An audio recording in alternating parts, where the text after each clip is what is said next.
If the misery of our poor be caused not by the laws of nature, but by our institutions, great is our sin.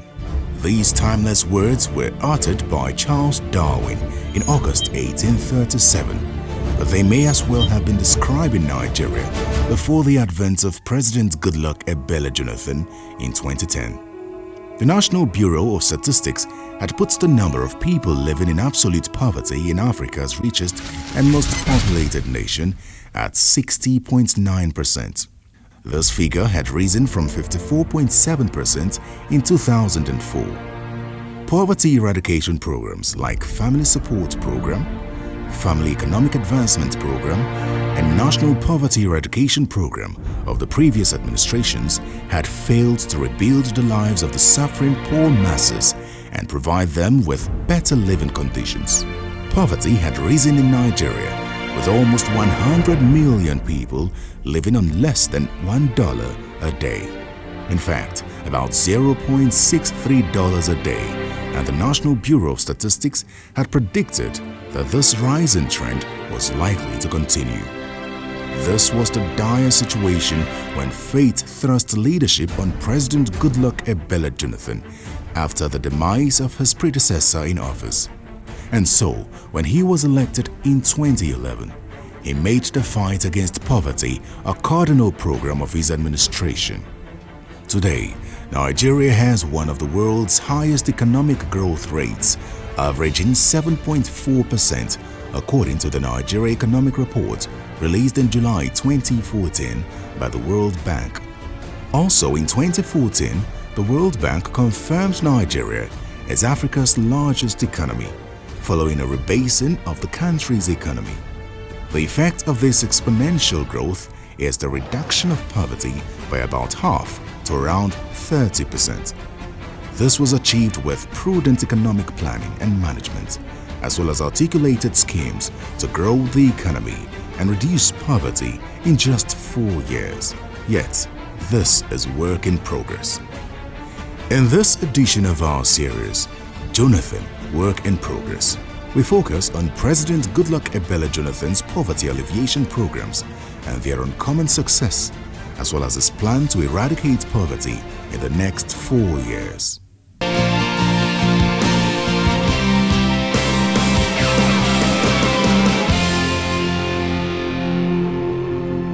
Overcoming poverty is not a task of charity, it is an act of justice. Like slavery and apartheid, poverty is not natural. It is man-made, and it can be overcome and eradicated by the actions of human beings. These are the very powerful words of an African icon and South Africa's first black president, Nelson Mandela. Poverty continues to be a serious challenge to many nations across the world, particularly developing countries of sub-Saharan Africa, Asia, and the Americas. Despite concerted efforts by the governments of most of these nations, poverty remains and continues to dehumanize its victims. Its effects include lack and deprivation in the basic necessities of life. There is a consensus among scholars and even administrators that Nigeria, a country of about 170 million people, has no reason to be poor, given the abundance of human and natural resources. On assumption of office in 2011 as President of the Federal Republic, Dr. Goodluck Ebele Jonathan took it upon himself to wage war against poverty with a vowed commitment to develop critical sectors of the economy that will add value to human life. To achieve the set objectives, President Jonathan and his economic team introduced the Subsidy Reinvestment and Empowerment Program, SURE-P. This was to encourage wealth creation, thereby mitigating youth unemployment in the country as part of President Jonathan's transformation agenda. Those who sat down and created SURE-P have their vision and have the aim and objective of creating SURE-P. The Subsidy Reinvestment and Empowerment Program SURE-P was designed to encourage wealth creation, thereby addressing youth unemployment in Nigeria. This is in line with the transformation agenda of Mr. President to give confidence to Nigerians and use the subsidy funds to alleviate the sufferings of Nigerians and address critical infrastructural and social needs. SureP is being implemented by the Federal Ministry of Finance with a mandate to provide short-term employment for graduates. So far, the program has matched over 200 firms with about 1,000 interns from the pool of about 85,000 graduates who registered with the Graduate Internship Scheme, GIS, launched in October 2012 as a social safety net component of SureP. The scheme aims primarily to enhance the employment of up to 50,000 unemployed graduates in the 36 states of the Federation and the FCT through internship programs in pre-selected institutions. It also seeks to reduce the vulnerability of unemployed graduates and to build manpower base towards attaining national development. We ask for more larger companies, corporate organizations to also come and partner with the federal government on this scheme so that we'll provide the necessary employment and skill development that is required for our teaming unemployed graduates. The scheme has since commenced the registration of some firms and over 181,800 beneficiaries well beyond the threshold of 50,000 allotted for the scheme in any given year. It's a big project, it's a good project, but I think even the level of awareness, a lot has been done. I hear so much on the radio. As a social safety net, the scheme is partnering Small and Medium Enterprises Development Agency of Nigeria, SMEDEN, to accelerate the process of verification of registered firms all over the country. Also, through SureP, development projects with a net worth of over 102 billion naira are being executed by the Jonathan administration across the country, in line with the transformation agenda of Mr. President. The Jonathan administration, in its resolve to reduce the suffering in the land, also came up with a $50 million venture capital fund, otherwise called the Youth Enterprise with Innovation in Nigeria Fund, YOWIN. The program is designed for entrepreneurs aged between 18 and 45 years. Its main objective is to create thousands of jobs by helping winners to strengthen and expand existing business, as well as turn innovative ideas into solid businesses. The administration also launched the fourth round of the YOWIN program, which is designed to create additional 1,500 entrepreneurs. The YOWIN program is arguably one of the finest initiatives of this administration.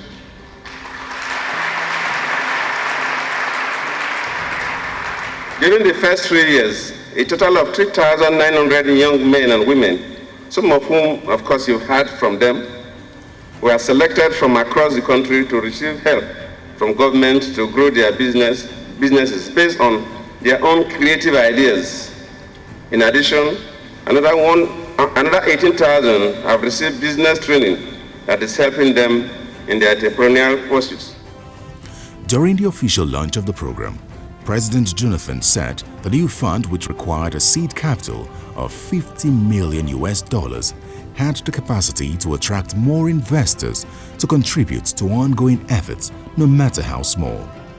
Based on their impressive performance, we are here today to do two things. First is to launch the YOWIN 4.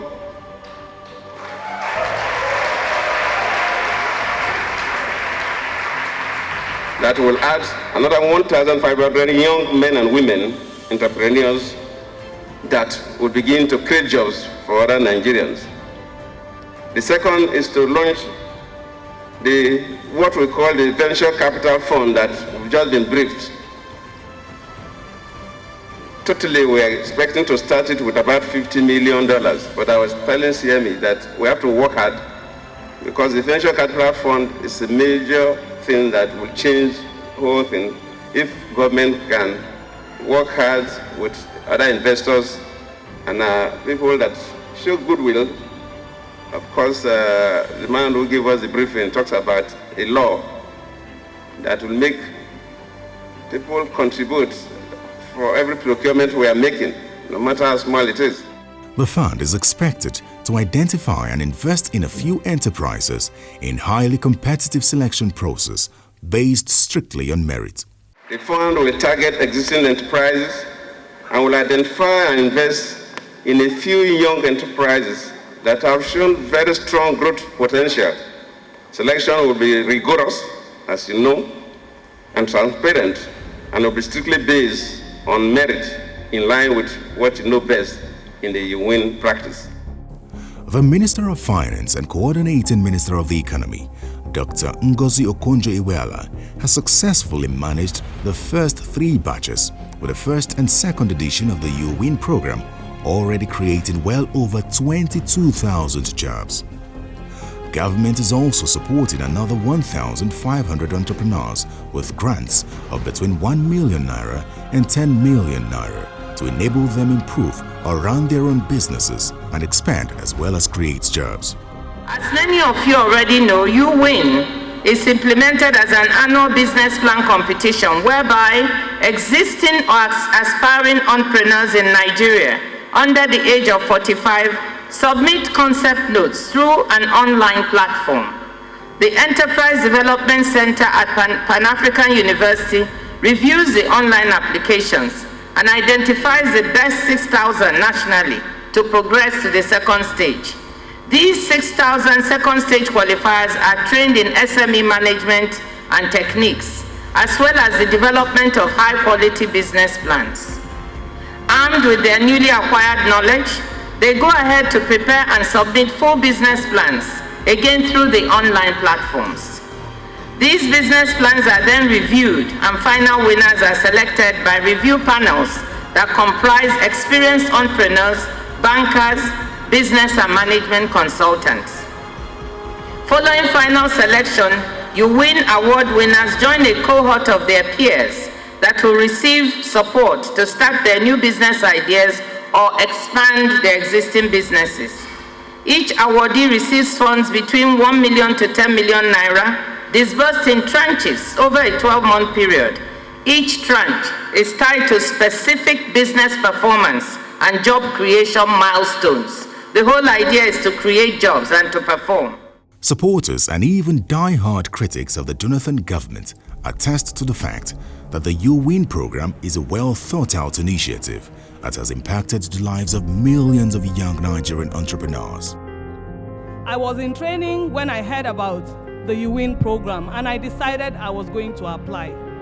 And while the application process was going on, I remember telling my colleagues then that I will stand before Mr. President and I will tell him on the day of the presentation, and I will tell him how he has impacted on my life.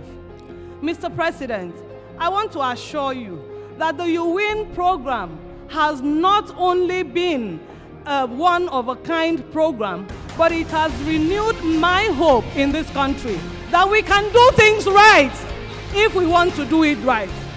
It has renewed the hope of the youth of this country that we are a blessed country and we have the talent and we have the resources to make things work in our country.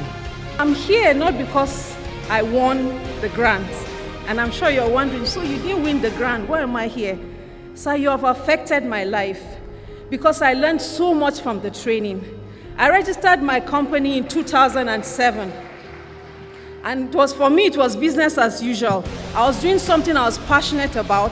I was good in what I was doing, but I didn't have structures, proper structures on ground that would take my business to the next level. I didn't even have a proper business plan. But when I went through the UWIN training, I made it through the second stage, and they taught me how to write a proper business plan. There I learned that I did not only have access to the UWIN grant, but with a proper business plan, I had access to a lot of investors that were willing to invest in my business. After that, I was amazed with the level of monitoring and evaluation mechanism that was put in place, because I thought, oh, okay, I lost the UWIN, that's the end of my story. But they invited us and they taught us on access to finance, which was amazing to see the level of investors that were out there through the banks like the Bank of Industries. I was amazed. In my 30-something years in Nigeria, I honestly have never seen a president that has done this. I am excited because now I know that not only 1,200 people can grow the economy of this nation, but about 6,000 people that get trained every year can take the economy of this nation to the next level.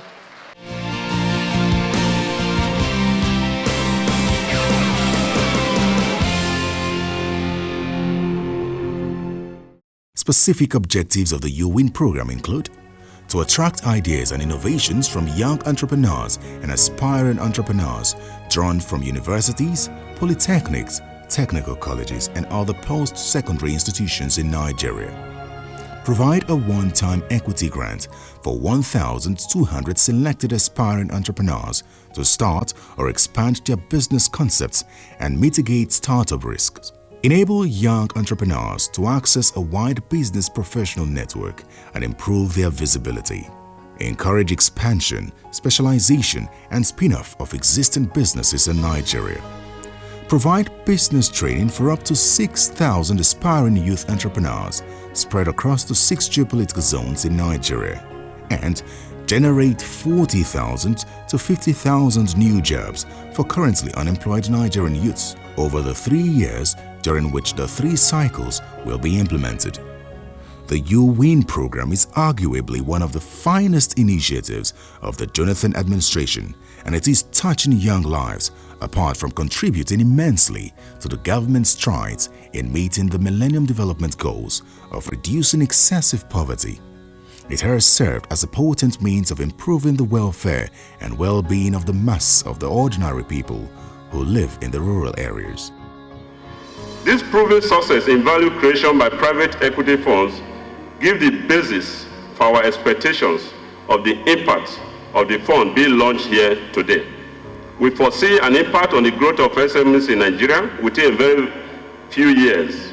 We expect that the fund will help accelerate the growth of SMEs and contribute its quota to economic development and poverty alleviation. In more pronounced ways, Nigerians are feeling the impact of the poverty alleviation programs and policies, one of which is the recently launched Rural Women Empowerment Scheme, in which an initial 750,000 kerosene stoves are to be distributed to rural women. This is a testimony to the resolve of Mr. President to change lives.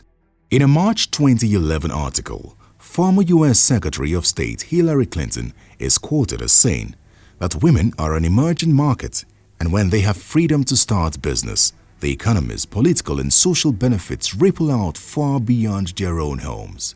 End of quote. It is in realization of this truth, as well as in a bold attempt to fill previous gaps, that the Jonathan administration has made efforts to promote women's knowledge, leadership abilities, and access to the public and political sphere.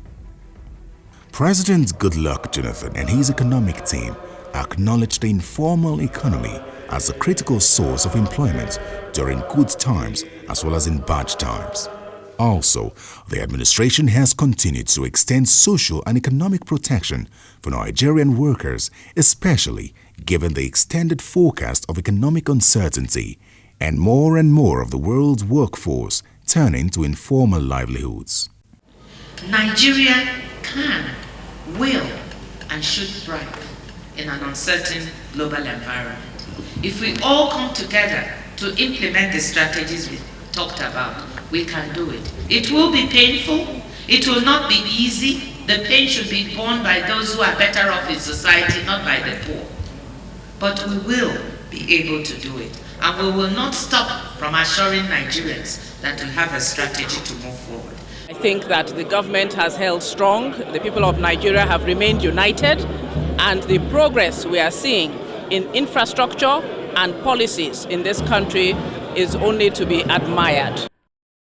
The spread of these projects is indeed very commendable because it fulfills the critical policy thrust of governance set out under the transformation agenda, which is to maximize benefits of citizens through efficient use of public resources.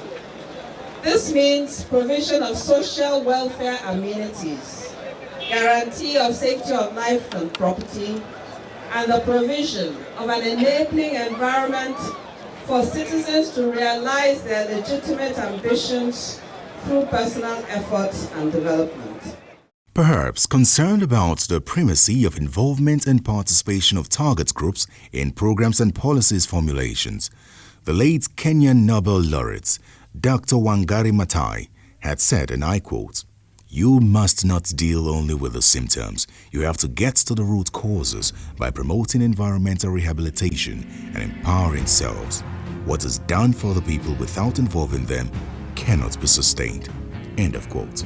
Since 2011, President Goodluck Jonathan and his economic team have continued to ensure that there is wide consultation and deliberate efforts are made to carry along the target group, that is, the poor, in the formulation of programs. This is the primary reason why the government's pro-poor policies have become a formidable base for poverty alleviations. No country has become prosperous only by extracting and exporting its raw materials. It is primarily by adding value to resources that nations can best generate wealth and jobs for its people.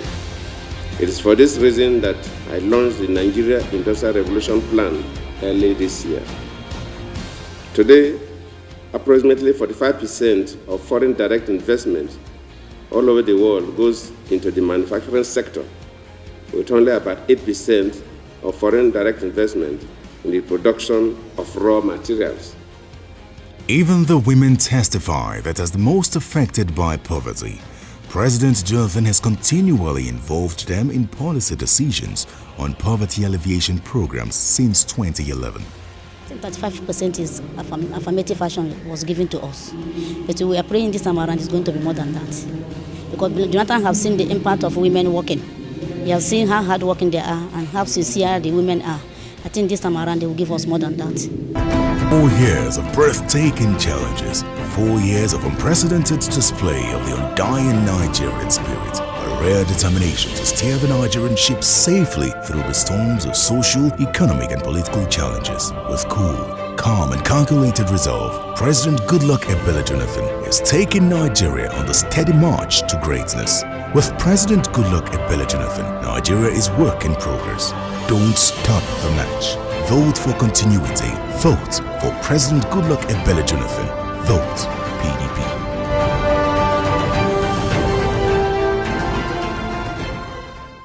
An old Chinese poem reads, and I quote, "Go to the people, live among them, learn from them, start with what you know, build on what they have. The best of leaders, when their work is finished, the people all remark, 'We have done it ourselves.'" End of quote. This aptly paints the picture of President Jonathan's mission and social contract with the poor.